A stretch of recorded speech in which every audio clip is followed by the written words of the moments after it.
Hello, everybody. Welcome back to Let's Talk Barca. In this episode of Let's Talk Barca, we're going to go over what I've been noticing is that online, especially in the online comments, a lot of the fan zones and so forth, I've been noticing a lot of people making a comment that Koeman has no tactics. Koeman doesn't understand tiki taka. Koeman doesn't understand Barcelona. And I'm going to be telling you guys honestly, that is total and utter nonsense. Right? It's just utter nonsense. All you people talking about Koeman not understanding Barcelona and not understanding tactics, honestly, you guys are all idiots. Like, you guys haven't done any research. You guys clearly don't have no idea who Koeman was, who Koeman is, who Cruyff is. You don't understand who Jordi Cruyff is. You don't understand who Johan Cruyff is. And you don't understand how Barcelona became Barcelona. So in this episode, we're going to take a deep dive history into the tactics that Cruyff used to create the Barcelona that you guys have taken advantage of today, right? So it's probably going to be a two-part series. So let's get into it. All right, guys. So let's get into this, okay? Okay, guys. Thanks for hanging in here with me. So now let's take a look, but we're gonna go back to when Johan Cruyff took over. When Johan Cruyff took over, Barcelona itself was not in a great situation. Barcelona was in great debt. We didn't have a lot of talent. We were a mid-table team. It was horrible. So Cruyff came over and he had an idea to implement to what the Dutch call total football. And total football had a formation that started in the 4-3-3 that Johan Cruyff had used when he was in Ajax. So you have to understand the Barcelona system did not originate in Barcelona. It's not a Spanish system. It is a Dutch system.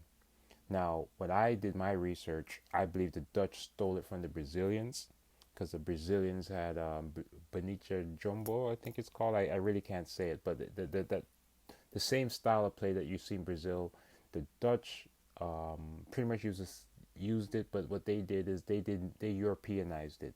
They structured it a little bit more structured, whereas the Brazilian is just more free flowing, natural total football. The Brazilians are a natural, rhythmic total football, whereas the Dutch are a structured total football.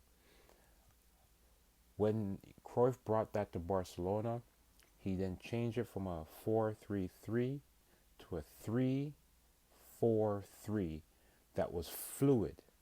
So it was a fluid system that could go between a 4-3-3 and a 3-4-3. Now, if you go look up to the top right hand corner, I'm going to actually add in Jordi Cruyff explaining his father's formation and the 3-4-3.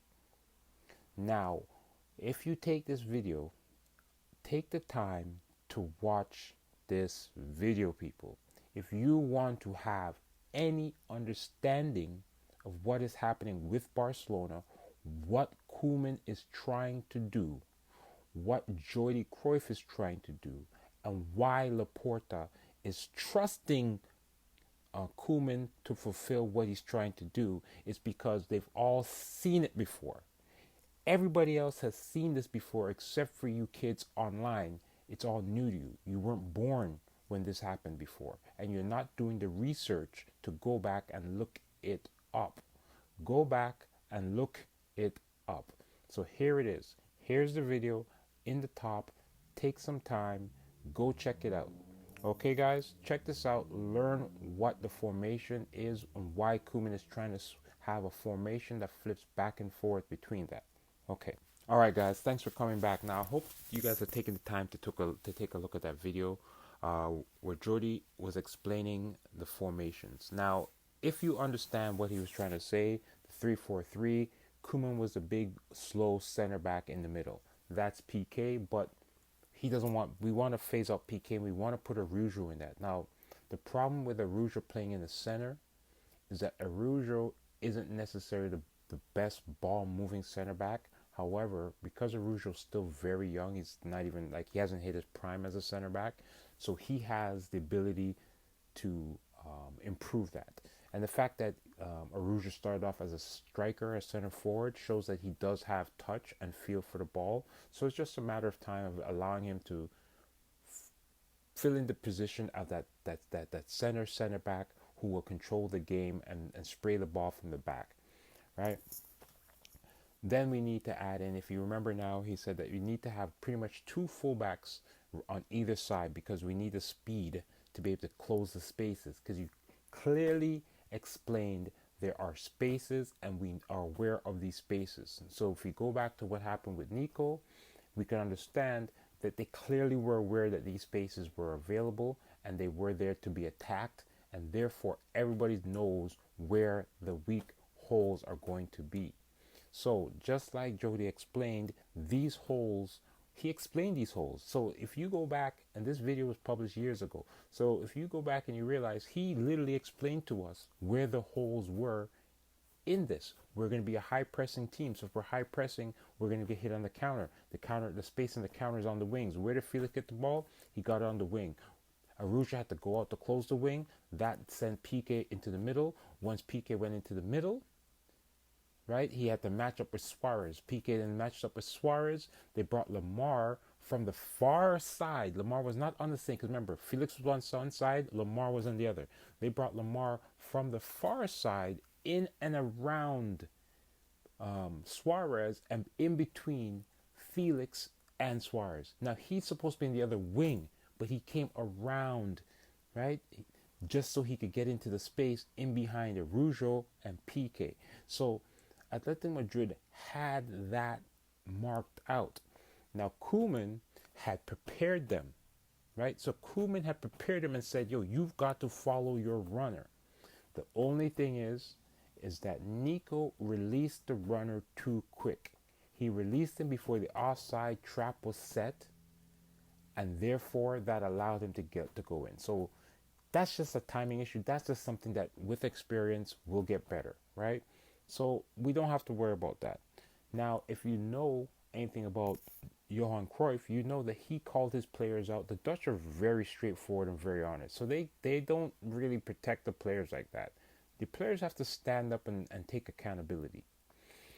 So we have to take that into account. So you see that in the back end. We see that where we need players, we need two fast left center backs and right center backs that can also play as fullbacks, right? So at one point they're going to switch out and be actual fullbacks in the 4-3-3, and in one case they're going to have three at the back and one's going to turn into a winger, right? So that's where the idea of having Balde, who's a bigger left back, he can be that sort of Eric Abidal left back, So when we had Eric Abidal on the left, we had Dani Alves, who can then, so Eric Abidal will fall into the back three, so Eric Abidal, Puyol, and Piqué, and then Jordi Alba will become the flying winger on the other side. So everybody has played that formation, right? And so you're dissing Koeman, but Koeman is literally teaching them the exact same formation that Pep taught Barcelona with Eric Abidal, Puyol, Piqué, and Dani Alves. Exact same rotations and exact same thing. The problem is that we have two flying wingers. So we have Dest and we have Alba. Neither one are good defensively, and so therefore we have an imbalance. So this is where we have to figure out what our balance is going to be, right? So theoretically and typically, they tend to like to have the left-sided center back to be the more defensive, right? So if you looked at the Cruyff team, Ferreira, I believe, was a left-sided center back, and also the left wing back, but he was able to play the center back position well beside Koeman, that allowed them to play the three at the back. When we went to Pep's team, it was Eric Abidal who slid it back into that. The Frank Rijkaard team, I believe it's Van Bronckhorst, I believe it was, who slid into that role. Every Dutch player and every player except for Luis Enrique, when Luis Enrique came to Barcelona, he changed the system a bit because we had such good wingers in Messi, Neymar, and Suarez. So he changed it a bit, but if you look at what he's doing in Spain now, he's gone back more to the Dutch system. It's almost the exact same system, right? So the idea that Koeman doesn't know tactics is really just asinine, and you guys just don't understand football. Okay, so that is one thing that we're going to get into. So what we're going to do in the next episode, we're going to go over the midfield, the midfield pairings, and see how what Koeman was doing with that, as opposed to how Johan Cruyff and Pep did it, right? So I'm just going to take you through it and show you that, honestly and truthfully, Koeman is just laying the foundations. I don't think Koeman's going to be here next season. I don't think that that was ever his purpose. His purpose was just to come and reset the foundation the way Cruyff has set it up. And I think that if people took off those negative glasses that everybody's, this pessimistic glasses that the media have you guys on, you've been brainwashed by the media to think only negativity. Because if you took those glasses off, you would see Barcelona is in real great position considering the turmoil that the last president left us in. I mean, he left us in debt, right? And despite being in debt, we're the only team in the world that could have this much debt but still have this much future, right? We have 4 possible players to play on the Spanish national team, and by the start of next season could have World Cup experience. Fati, Pedri, Gavi, Garcia. 3 of those have a very good chance of starting. They're all under the age of 20, 21. In an article today, it said that we have 18 players under the age of 22 years old. We have 28 players on the roster, right? That means we only have 10 other players over the age of 22 years old. And of those 10 players over the age of 22 years old, Frankie de Jong is 24, Dembele is 24. We're left with only 8 players. Of those 8 players, Umtiti is 27, Longley is 26. Do you see how young this team is? And we don't play Umtiti and Longley, right? Aguero's injured. He hasn't played yet. Braithwaite's out. He hasn't played yet.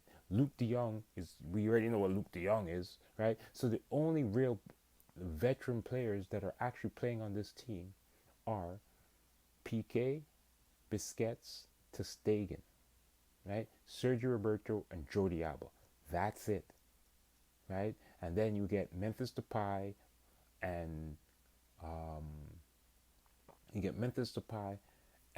De Jong.